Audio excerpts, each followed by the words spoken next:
Hello, everybody. This is Darren, and he is going to share a very interesting salsa recipe. He's actually famous for this recipe, and we thought that you would enjoy learning how to make it. So, he got up this morning and chopped all these vegetables, and he put it in here to kind of save time. We may actually have a time lapse. He did film one, so if my editing skills are on point, it will be in this video. We have freshly cut tomatoes. And What kind of tomatoes are those actually? Are those Romas? No, they're not Romas. You can use almost any kind. I do prefer like vine ripened tomatoes, and try to throw in some just an assortment. It seems to taste good like that. But anyway, we have probably about 6 tomatoes here cut, medium size. We have 3 jalapeno peppers that were fairly large. Actually those were. Came out a lot here. Half of a white onion. And I know, didn't you used to use yellow onion? I did, and then I read somewhere that yellow onions were more for cooking, not necessarily for eating raw. And when I switched it up to the white onions, it did tend to have a little better flavor. I know, it actually does. I don't really care for onions all that much, and it's actually not bad. Yeah, it works both ways though. I mean, if you don't have white onions and they're unavailable, use what you got. Anyhow, we have some corn.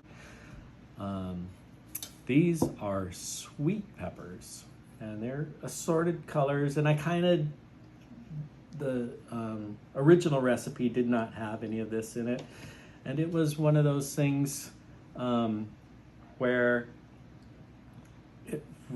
I just was looking to experiment with color and trying to make it a little more appealing. Yeah, it does actually look very festive. And I tried it, and it tasted way better, so we just went with it. The another staple for going in is our cilantro, and easy to grow. This is not something that we grew, but we are growing some. Not ready yet, but so good. Some fresh squeezed lime juice, which we'll add at the end, along with some sea salt, which will be added in the end, topped off.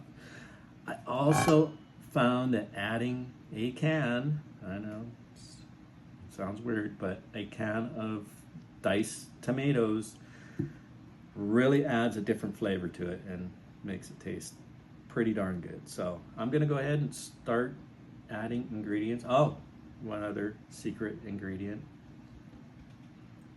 the Red Reaper. This is a super hot chili powder, and it's made from the Carolina Reaper peppers, which are extremely off of the Scoville scale, and they're somewhat dangerous to use. But you just do it, just a tiny little sprinkle on it, and it adds a nice little smoky taste to everything. So I'm gonna go ahead and start putting the ingredients together. Add that with our tomatoes first. And let's see, we'll throw in our jalapenos. Yeah, that's a lot of jalapenos. That is a lot of jalapenos. Is that too much jalapenos? We'll put it all in. Live on the edge. This is our cilantro. We'll throw that in as well. Like I said, you really can't use too much cilantro.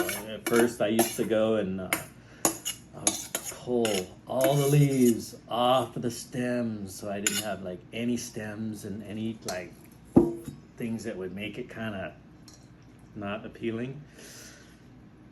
And I found out that if you just cut it up and put it in there, it tastes fine. So I don't do that anymore. That took up a lot of time to peel each one. And don't get me wrong, if you want to do your own, go for it. The half of a white onion.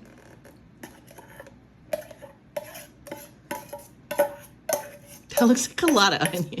It actually is not. I was wondering if I needed to put more, but I've done this a lot. I've made this batch. It was funny, the story behind this recipe was I was at a bike store. I used to do a lot of mountain biking and still do it once in a while. I'd like to do it more. Sweet peppers. And look at the color that adds. That is like, makes it so much better looking, but also adds to the flavor. Anyway, back to my story. An older couple, and I say older, this was 20 years ago, and I was 20 years younger. And older couple came into this bike shop that I was in, were asking where would be a good place to go mountain biking. And we were actually, a friend of mine and I were just registering for a 24-hour mountain bike race, which we used to do every year in a beautiful place called the Ka'ava Valley in Hawaii on the windward side, on the island of Oahu. And they had to leave the day of the race. And the guy was like, really wanted to do it, and his wife finally caved, and so they entered, or he did anyway, and they showed up. He had to leave before the end of it because they had a flight to catch. They were tourists. Anyhow, she brought with her this Pico de Gallo mix, and technically this is Pico de Gallo because if it was salsa, you'd have to like cook it, I guess, is the difference. So we're gonna have corn, and this might be a little bit too much corn, not that much. Anyhow, she made this salsa mixture, and everybody was just, how did you do that? That tastes so good. And she's like, oh, I'm so embarrassed. It's so easy. She goes, you take a bottle of paste picante sauce, a can of corn, and a can of black beans, which I could have added black beans to this, but I found that it's doesn't always agree with me, so we generally leave that out. But anyway, she says, and that's it, and it tasted really good. And so we actually used that exact recipe for a while, and then I threw in I had some fresh cilantro, so I cut it up and put it on top of it. And wow, it made it pop. Like, oh, this is good. And then I started thinking, well, what if we used all fresh ingredients? So instead of using the picante and whatnot, I just decided, hey, it seems like a lot of salt, but this is a pretty big batch here. So. Yeah. And you won't be able to taste that. Anyhow, so the recipe got switched up, and now it is what it is, and it's really something that we probably make it like once every 2 weeks. That's true.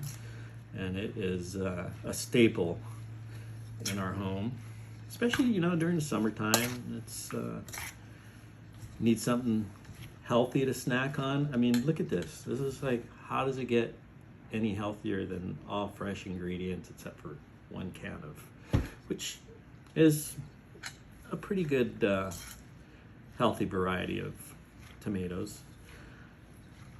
But anyhow, that is basically all the ingredients except for this, and this we have to be very careful. Very careful. It only takes a little bit. Just a tiny bit.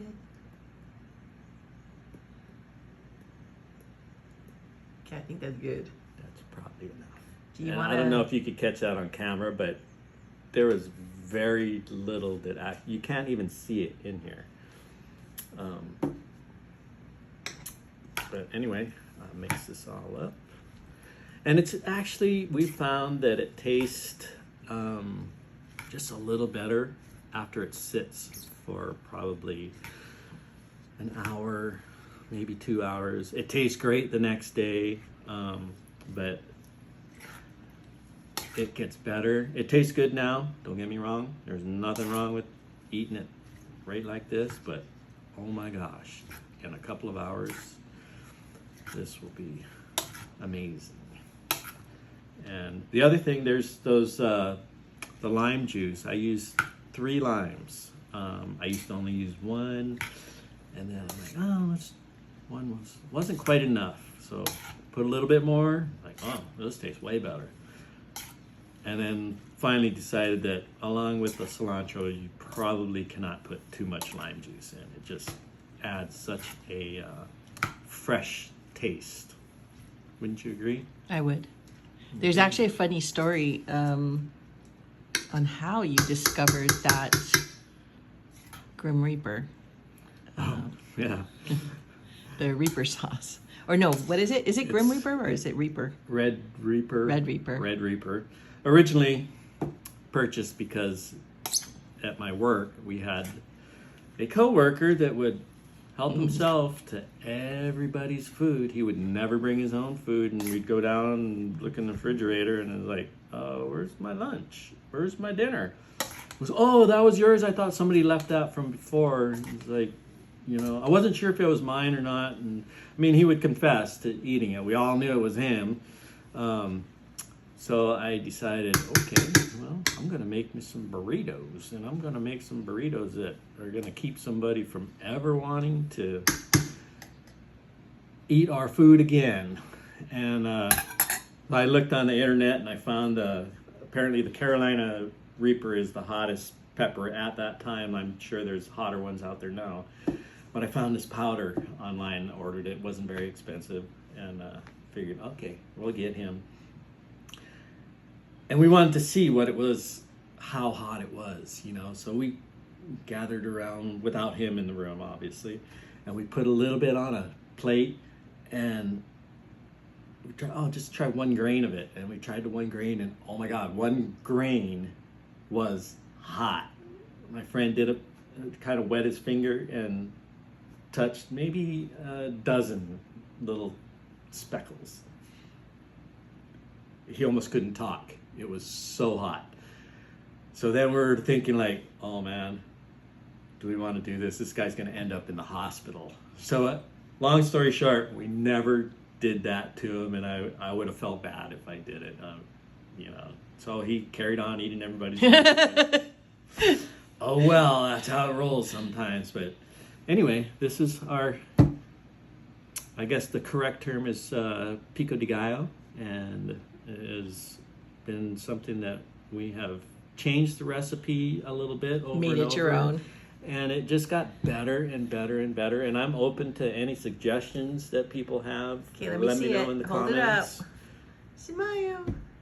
Thumbnail right there. All right, say bye. All right, gang. We'll see you. Thanks for joining me today. Time for the taste test. All right. Our preferred tortilla chips is this Juanita's brand. And the reason I love it so much is there is literally 3 ingredients in here. It's got stone ground corn, canola oil, salt, and that's it. That's all you need. Yeah, You don't those need are a good. ton of stuff. And they, just by themselves, are great. Very simple. But let's give this a little sampling here. That was it. Oh, Was it good? that's perfect. Great. So you give it 2 thumbs up? I would give it 2 thumbs up and 2 toes up because it is so fresh tasting. You can really taste the lime juice and the cilantro. You get everything. And like I said, as it sits, put it in the refrigerator for a couple of hours, and it's going to come back and you're going to go, oh my gosh, I need to make more of this. Thank Bye. you very much. Okay, so I've made a 7-layered dip, a 7-layered Mexican dip, and I'm going to just add the Pico de Gallo that Darren made, and I'm gonna add it to the top of this dish.